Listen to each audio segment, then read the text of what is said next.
আজকে আমরা দেখবো হচ্ছে আমাদের অর্গানিক ম্যাটার ম্যানেজমেন্ট এন্ড এরপর আমরা দেখবো হচ্ছে আমাদের প্ল্যান্ট নিউট্রিশন। তো ফার্স্ট আছে আমাদের অর্গানিক ম্যাটার ম্যানেজমেন্ট। তো অর্গানিক ম্যাটার জিনিসটা কি?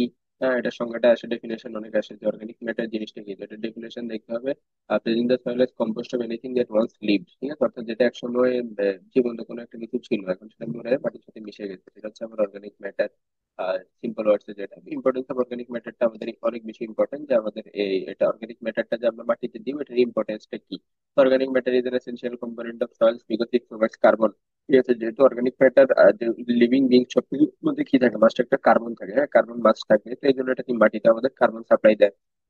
Which stabilizes and holds soil particles together, retain nutrients by providing maintain soil in an uncompacted condition, make soil more friable, less sticky and easier to work. তো এখানে easy আছে, just আমাদের এই importance গুলো একটু দেখে যাবো। এবার organic matter study status in Bangladesh, এটা অনেক ইম্পর্টেন্ট ডিটেলের জন্য, যে আমাদের এই যে অর্গানিক ম্যাটারটা, হ্যাঁ আমাদের এই বাংলাদেশের মাটিতে কতটুকু করে আছে। তো একটা ভালো সয়েলের জন্য অর্গানিক ম্যাটার কন্টেন্ট থাকা লাগে 5%। ঠিক আছে, অর্থাৎ অর্গানিক ম্যাটার একটা সয়েলে যদি 5% থাকে তাহলে আমরা বলতে পারি এটা ভালো, কিন্তু বাংলাদেশে এটা আছে কত, মাত্র 1.5% করে। তাহলে আমাদের প্রায় কি 3.5%, এটা কি লেস আছে। হ্যাঁ, এই যে বলতে কি কিছু কিছু যে আমাদের মাটি সেখানে 1%-এর কাছাকাছিও আছে।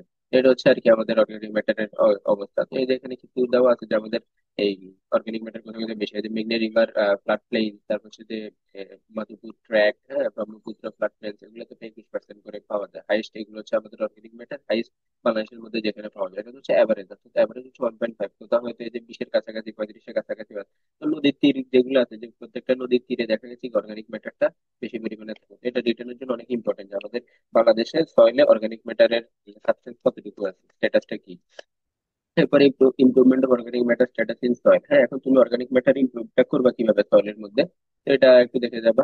রিটেনের জন্য বলতে কি আমাদের হচ্ছে যে অর্গানিক ম্যাটারের সোর্স হচ্ছে ক্রপ রেসিডিউ। ঠিক আছে, যে আমরা ক্রপ গুলা এই ধান ধান যখন আমরা হচ্ছে যে হারভেস্টিং করি, দেখতে ধানের উপর অংশটা আমাদের লাগে, নিচের অংশটা কিন্তু আমাদের একটা ক্রপ রেসিডিউ হিসেবে চলে যায়। এই ক্রপ রেসিডিউ গুলোকে আমরা অর্গানিক ম্যাটার হিসেবে ইউজ করতে পারি। অ্যানিমেল ম্যানিউর, হ্যাঁ যে যে পশু পাখির যে বর্জ্য গুলো আছে সেগুলা, house and farm yard wastage হচ্ছে, municipal sewage sludge, industrial refuse, অনেক ইন্ডাস্ট্রিয়াল রিফিউজ আছে যেগুলো আমরা অর্গানিক ম্যাটার হিসেবে ইউজ করতে পারি। Green manuring practice and other organic waste হচ্ছে ভেরিয়াস, এগুলো হচ্ছে আমাদের অর্গানিক ম্যাটারের সোর্স, এটা একটু দেখতে হবে। তারপরে কিছু কিছু আছে অর্গানিক ম্যাটার যেগুলো হচ্ছে আমাদের ইয়াতে এই যে কান্ট্রিতে অ্যাভেলেবেল থাকে সোর্স হিসেবে, হাউস হোল্ড ওয়েস্ট। ঠিক আছে, হিউম্যান এক্সক্রেটাই, যে আমাদের মানুষের যে বর্জ্যগুলা, নন এডিবল ভেজিটেবলস, যে আমরা নন ভেজিটেবলস এর পুরো পার্ট তো আমরা খেতে পারি না, অনেকটা পার্ট থাকে কি আমরা ফেলে দিতে হয়, তো ওগুলারও আমরা চাইলে অর্গানিক ম্যাটার হিসেবে ইউজ করতে পারি।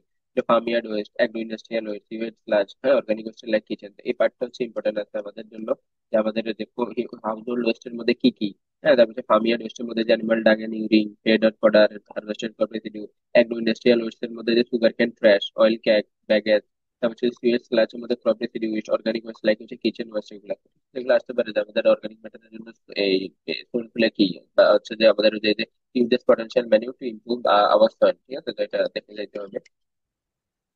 এরপর আসছে আমাদের সে টাইপস অফ অর্গানিক ম্যাটার। এখন আমাদের অর্গানিক ম্যাটার তো আমরা পড়ছি, এখন অর্গানিক ম্যাটারের ভিতরে অনেক প্রকারের টাইপস আমরা দেখলাম কিছুক্ষণ আগে। তো এর মধ্যে একটা আছে যে আমাদের ক্রপ রেসিডিউ। ঠিক আছে, তো ক্রপ রেসিডিউ হচ্ছে যে লেফট ওভার পার্ট যেগুলো থাকে ক্রপ হারভেস্টিং এর পর, সেগুলো হচ্ছে ক্রপ রেসিডিউ। তো ফার্মিয়ার্ড ম্যানিউরটা অনেক ইম্পর্টেন্ট, ফার্মিয়ার্ড ম্যানিউরটা একটু ভালো করে দেখে যাবে, FYM যেটা আমরা সংক্ষেপে বলি আর কি। এটা হচ্ছে যে আমাদের decompose mixture of excreta and urine of farm animals like cow, horse, goat and sheep along with left over here হচ্ছে ফডার। ঠিক আছে, তো FYM টা হচ্ছে কি আমরা এই যে লেফট ফসলের যে লেয়ার ফডার থাকে বা হচ্ছে ফসলের যে লেফট ওভার পার্ট গুলো থাকে, এই লেফট ওভার পার্ট গুলোর সাথে কি করা হয়, যে গরু, মহিষ বা হচ্ছে যে ছাগলের যে হচ্ছে যে আমাদের মলমূত্র গুলা থাকে, ওগুলো মিক্স করা হয়, মিক্স করে তোমার এরকম হচ্ছে মাটির নিচে এরকম মিক্স করে রাখা হয়। ঠিক আছে, এগুলো বেশ লম্বা একটা সময়ের জন্য রেখে দেয়, যে দেখলো প্রায় 3 থেকে 4 মাস, 3 থেকে 4 মাসের জন্য এটা রেখে দেওয়া হয়, 3 থেকে 4 মাস পর্যন্ত রেখে এটারে তারপর কি ইউজ করে। এটা প্রবাবলি তোমরা তোমাদের ল্যাব যদি পড়ে থাকো, ল্যাবে এরকম থাকে যে আমাদের হচ্ছে একুয়ারিয়াম তৈরি করার প্রসেসটা ল্যাবের ইয়েতে আছে, শিটে আছে। ঠিক আছে, তো ওখানে দেখতে পারো, দেখলে এটা ইজি লাগবে তখন, সেম জিনিসই। তো বলছে 3 থেকে 4 মাস রেখে দিলে তখন যে মিক্সচারটা তৈরি হবে বা নতুন যে জিনিস একটা তৈরি হচ্ছে সেটা হবে আমার কি FYM। এটা ইম্পর্টেন্ট আছে অনেক বেশি, যে আমাদের FYM জিনিসটা কি বা এটা কিভাবে তৈরি হয়। হ্যাঁ, এটা একটু দেখে যাবো ভালো করে। এবার আছে কম্পোস্ট। তো কম্পোস্ট হচ্ছে যে ভ্যারাইটি অফ ফার্ম ওয়েস্টেজ, সাথে farm West, sugar cane, rotten vegetable. ঠিক আছে, তো এগুলোর হচ্ছে একটা অ্যারোবিক কন্ডিশন আর একটা অ্যানারোবিক কন্ডিশনে এর এই sorry composting is a biological process in which aerobic and anaerobic microorganism decompose organic matter. এই যে কম্পোস্ট আমাদের দুই ধরনের থাকে, রুরাল কম্পোস্ট আর হচ্ছে কি টাউন কম্পোস্ট। তো কম্পোস্ট হচ্ছে আমাদের এই যে ওয়েস্ট গুলো আছে, ঠিক আছে, এই ওয়েস্ট গুলো আমরা চাইলে অ্যারোবিক অথবা কি অ্যানারোবিক এই দুই প্রসেসেই কি ডিকম্পোজ করতে পারি। তো ডিকম্পোজ করলে তখন যে জিনিসটা তৈরি হবে সেটা হবে আমার কি কম্পোস্ট। তো আমার রুরাল কম্পোস্ট জিনিসটা কি আর হচ্ছে টাউন কম্পোস্ট জিনিসটা কি, এটা একটু দেখে যাইতে হবে। তো রুরাল কম্পোস্ট ইজ হচ্ছে prepared by composting wheat crop stubble cotton stalk groundnut আর sugar cane fresh urine soaked earthen হচ্ছে লিটার ফ্রম হচ্ছে cattle shed waste powder etcetera. ঠিক আছে, তো এখন আমাদের রুরাল কম্পোস্টের মধ্যে কি কি পার্সেন্টেজ থাকে এগুলো একটু দেখতে হবে। 0.5% থাকে হচ্ছে নাইট্রোজেন, 0.15% P2 আর K2 থেকে 0.5%। আর টাউন কম্পোস্টের মধ্যে যে টাউন কম্পোস্ট হয় কি যে রিচ নিউট্রিয়েন্ট রিচ হয়। ঠিক আছে, আমাদের টাউন কম্পোস্ট গুলো হচ্ছে যে নিউট্রিয়েন্ট রিচ হয়, যেমন নাইট্রোজেন থেকে 1.4, P2 হচ্ছে 1% আর হচ্ছে K2 থেকে 1.4%। তারপর হচ্ছে আমাদের গ্রিন ম্যানিউর। তো গ্রিন ম্যানিউরটা দেখে যাইতে হবে। Green manure is a practice হচ্ছে growing and planting the green crops into the soil. আমাদের যে গ্রিন ক্রপ গুলো থাকে, গ্রিন ম্যানিউর ক্রপ গুলো আর কি, তো ওই ক্রপ গুলো আমরা মাটির মধ্যে মিক্স করে ফেলি। মিক্স করার পরে তখন হচ্ছে এগুলো দেখা যায় আমাদের মাটিতে বিভিন্ন ধরনের নিউট্রিয়েন্ট সাপ্লাই দিতে পারে। তো গ্রিন ম্যানিউরটা একটু দেখে যাবেন। ভার্মি কম্পোস্ট, ভার্মি কম্পোস্ট আমরা পড়ছি যে ভার্মি কম্পোস্ট হচ্ছে আমাদের কি type of soil made by earthworms and microorganisms as they eat source organic waste. ঠিক আছে, তো ভার্মি কম্পোস্টটা ইম্পর্টেন্ট আছে। ভার্মি কম্পোস্ট কি জিনিস দেখে যাবা। আর হচ্ছে ওন কি ওন ক্যাস্টিংস ইন হচ্ছে vermi compost have nutrients that are 97% utilizable by plant. Vermi compost আমাদের জন্য অনেক ইম্পর্টেন্ট। আর এখানে যে নিউট্রিয়েন্টস গুলো আছে এগুলো প্ল্যান্টের দ্বারা প্রায় 97% কি ইউটিলাইজেবল। হচ্ছে সিভেজেল স্লাজ, সয়েল কেক, বোন মিল, এগুলা কোনটা কি একটু দেখা যাবে। অ্যাজোলা, অ্যাজোলা হচ্ছে আমাদের জন্য ইম্পর্টেন্ট আছে। আসতেই পারে যে তুমি right short note on Azolla. ঠিক আছে, তখন তোমার এগুলো কিন্তু লিখা লাগবে। অ্যাজোলা হচ্ছে dual culture of azolla in wetland rice is a unique technology to produce green biomass for incorporation as green manure. It can be practiced in borewell টি আমাদের ক্রপিং।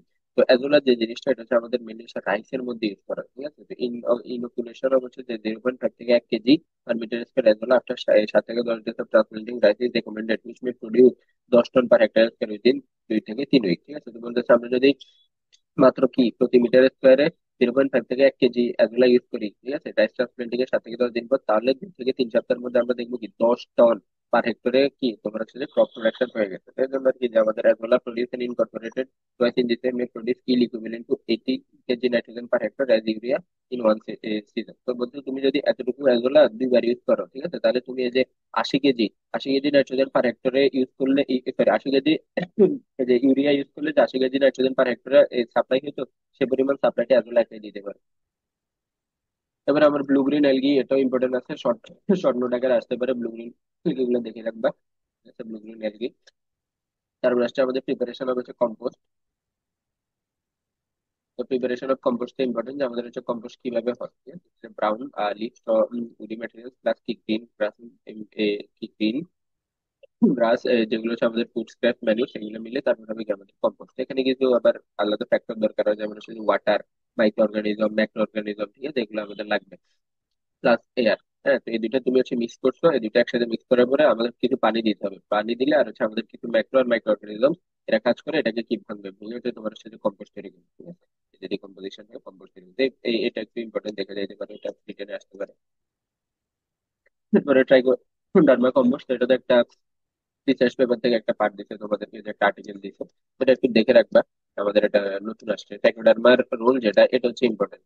যে হচ্ছে তোমার হচ্ছে Trichoderma and its role in biological control of plant fungal and nematode disease. ঠিক আছে, Trichoderma যে রোলটা আমাদের প্ল্যান্ট ফাঙ্গাল আর যে নেমাটোড ডিজিজ গুলো আছে এগুলো কন্ট্রোলের ক্ষেত্রে ট্রাইকোডার্মার রোলটা কি। হ্যাঁ, সেটা একটু দেখে যাবে। যে হচ্ছে প্রডিউস সাবস্টেন্স দ্যাট হচ্ছে প্রমোট প্ল্যান্ট গ্রোথ, তারপর হচ্ছে ইমপ্রুভ প্ল্যান্ট রাইজোস্ফিয়ার মাইথোলজি, তারপর হচ্ছে কি promote plant absorption and growth, তারপর improve the solubility of nutrients.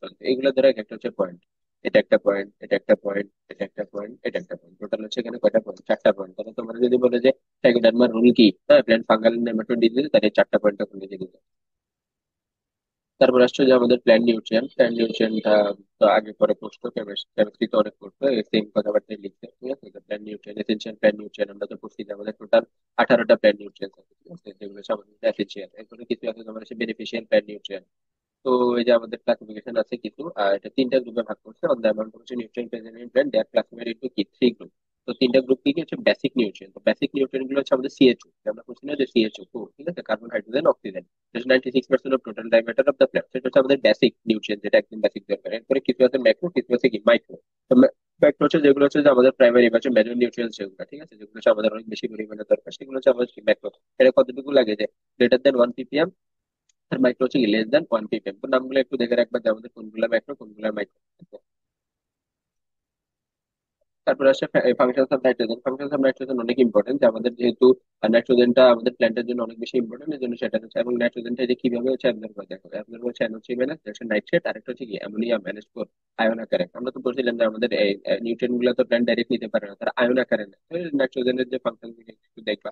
Nitrogen deficiency হলে কি হবে, তো একটু মাথায় রাখা লাগবে, যদি নাইট্রোজেন ডিফিসিয়েন্সি হয় যে আমাদের যে লোয়ার অথবা ওল্ডার লিভস যেগুলো আছে এগুলো ইউলিং হবে। তো আমরা এতদিন করছিলাম যে আমাদের নেক্রোসিস হয়, ঠিক আছে, অর্থাৎ যে প্ল্যান্টের যে পাতাটা আছে পাতাটা হচ্ছে ইয়েলো হয়ে যায়, হ্যাঁ পাতাটা হচ্ছে ইয়েলো হয়ে যায়। এখন পাতার মধ্যে হচ্ছে দুই ধরনের পাতা থাকে, হ্যাঁ, নিচের দিকে থাকে হচ্ছে ওল্ডার লিভ, উপরের দিকে থাকে হচ্ছে আমাদের ইয়ঙ্গার লিভস গুলো।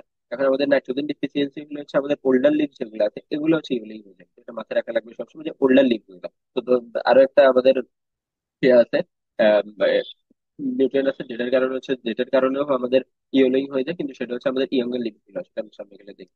তো হচ্ছে আমাদের ফসফরাস আছে, যে ফসফরাস গুলো অ্যাবজর্ব হয় কি H2PO4 minus, HPO4 2 minus, PO4 3 minus থাকে। এটার কি কি ফাংশন একটু দেখবা। ফসফরাস ডিফিসিয়েন্সি হইলে যে লোয়ার হোল্ডার লিপ গুলাই হবে। আর সে purpling of the leaf margin of the base of the stem, ঠিক আছে, mostly of in acidic soil. তো হচ্ছে যে আমাদের এই যে লিফ যে মার্জিনটা থাকবে, যে লিফের যে মার্জিন গুলো থাকে, মার্জিন গুলো কি হয়ে যাবে, তাহলে সেটা পার্পলিং হয়ে যাবে, পার্পলিং হবে। পটাশিয়াম ডিফিসিয়েন্সি হলে আমাদের এই যে mobile in plant yellow starting in the tip of the advancing along the leaf margin, ঠিক আছে। এগুলো হচ্ছে ম্যাগনেসিয়াম ডিফিসিয়েন্সি হলে কি কি হয়, ম্যাগনেসিয়ামের ফাংশন কি, এগুলো যদি দেখবো। ম্যাগনেসিয়ামের ফাংশনটা একটু ইম্পর্টেন্ট আছে, কারণ হচ্ছে দেখ magnesium is required for crops to capture the sun energy for growth and production. Its function includes the phosphate metabolism, plant respiration and activation of enzyme system. তো নাইট্রোজেন হচ্ছে ম্যাগনেসিয়াম, এই দুটো একটু বেশি ইম্পর্টেন্ট আছে। এরপর হচ্ছে সোর্সেস গুলো কি কি, এগুলো ফ্যাক্টরস রিলেটেড টু অ্যাভেলেবিলিটি। আমাদের কিছু availability of magnesium is often related to soil pH. হ্যাঁ, তো হচ্ছে আমাদের এই যে ম্যাগনেসিয়াম যেটা, সেটা হচ্ছে অ্যাভেলেবিলিটি সয়েল পিএইচ এর উপরে ডিপেন্ড করছে। যে দেখো কি other situation also increase needs for magnesium. Sandy soil with low cation exchange capacity, low magnesium supplying power and high magnesium leaching potential. Application of calcitic limestone on কি low magnesium soil, propose হচ্ছে high magnesium requirement. এগুলো দেখাচ্ছে আর কি আমাদের ম্যাগনেসিয়ামের জন্য অ্যাভেলেবিলিটির জন্য কি কি ফ্যাক্টর তোমার হচ্ছে এফেক্ট করে, এটা একটু দেখে রাখবে, ইম্পর্টেন্ট। এই যে সালফার ডিফিসিয়েন্সি, ঠিক আছে, সালফার ডিফিসিয়েন্সি হলে হচ্ছে আমাদের এই যে এই আপার অথবা ইয়ং এর যে লিপগুলো সেগুলো ইউলিং হয়ে যায়। তারপর হচ্ছে যে সালফার নিয়ে এখানে কথাবার্তা লেখা আছে, জিঙ্ক ডিফিসিয়েন্সি, আয়রন ডিফিসিয়েন্সি, এগুলা একটু দেখতে হবে। যদি ক্যালসিরিয়াস সয়েলে ভালো ইয়ে দেখা যায়, interval fluorosis stripes narrower than হচ্ছে জিঙ্ক এন্ড এক্সটেন্ডেড ফুল আর লেন্থ হচ্ছে লিপ ক্যালসিরিয়াস সয়েল পিএস 8 থেকে বেশি হলে তখন। এরপরে যে বোরন ডিফিসিয়েন্সি, এগুলা দেখা লাগবে রিটার্নের জন্য, কিছু করার নাই, যে যে কোনো দুই তিনটা দিয়ে দিতে পারে। নাইট্রোজেন ম্যাগনেসিয়াম অনেক বেশি ইম্পর্টেন্ট। এবারে যে কপার ডিফিসিয়েন্সি আছে, যে আমাদের কপার ডিফিসিয়েন্সি কি কি সমস্যা হয়। তারপরে এটা তো জাস্ট আমাদেরকে শেখার জন্য দিচ্ছে, এটা যদি আসল কালার প্রিন্টটা থাকে তাহলে তুমি বুঝতে পারবে আসলে যে আমাদের এই যে ল্যাক অফ পটাশিয়াম হলে কি হবে, ল্যাক অফ ফসফরাস হলে, পটাশিয়াম হলে, নাইট্রোজেন হলে, ম্যাগনেসিয়াম হলে কি কি হয়, ঠিক আছে। তো এখন দেখো এখানে কি কি দেওয়া আছে, lack of magnesium, nitrogen, potassium, phosphorus, ঠিক আছে, এই চারটা দেওয়া আছে না এখানে। এই চারটাই ওখান থেকে ভালোভাবে পড়বা, যেহেতু ওই চারটা এখান থেকে বেশি, অনেকগুলো দেওয়া আছে ওখানে, তাতে সবগুলো একবার দেখে রাখবা যাতে একটা আইডিয়া থাকে। আর মেইনলি ভালো করে মুখস্থ করবো হচ্ছে এই চারটা, নাইট্রোজেন, ম্যাগনেসিয়াম, পটাশিয়াম, ফসফরাস, ঠিক আছে। এগুলোর হচ্ছে কি ফাংশন, ডিফিসিয়েন্সি আর হাবিজাবি যা আছে এগুলা সব, এগুলো ওখান থেকে ভালো মতো পড়বে, এই চারটা দিন। আর বাকিগুলো জাস্ট একটু দেখে রাখবে, হ্যাঁ দেখে রাখবে, মাথায় রাখা লাগবে যে কি কি আছে, যদি কোনো কারণে দিয়ে দেয় যাতে অন্তত এক দিলে লিখতে পারবে।